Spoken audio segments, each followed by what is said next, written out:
Здравейте! В това видео ще ви покажа боен нож Кобра, произведен от немската фирма Maxfuchs. Първо за стоманата, наръждаема стомана 440 с добавено черно покритие върху острието.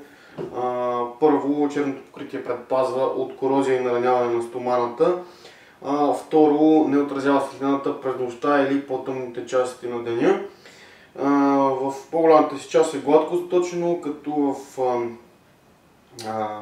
долната част има добавена серетация на острието или на зъбване, което го прави много удобен за рязане на кокали, въжета и прочие. Доста дебела стомана, 4 мм. Виждате, наистина стабилен и масивен нож. Но тук в предната горна част е изтъмнен. Това е оставено именно за да може да го заточите, ако пожелаете, което прави проникването много по-лесно. Освен това, ето тези ръбове, които са оставени тук, допълнително придават здравина на стоманата и на острието. Дръжка с дървен захват, които са дървените елементи са сложени с нитове, няма начин да изпаднат или да се счупят. С много удобен захват за ръката, който пасва идеално за боравене. Виждате, тук има добавен гард, който предпазва ръката от нараняване и порязване при работа. Има и втори вид захват. Палецът може да сложи, показалецът може да сложи ето тук, който го прави доста удобен при разфасоване и обработване на животно.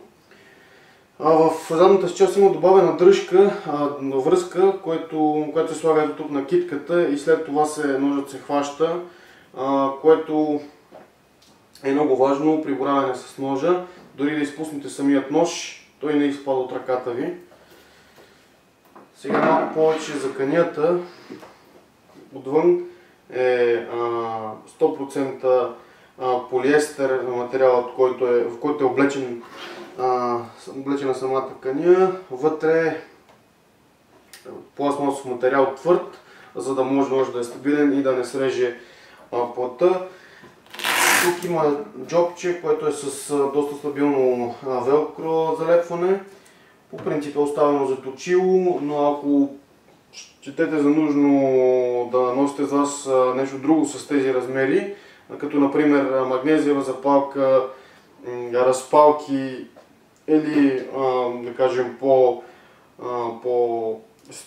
по-здраво въже като паракорд, например, може да използвате джоба и за това.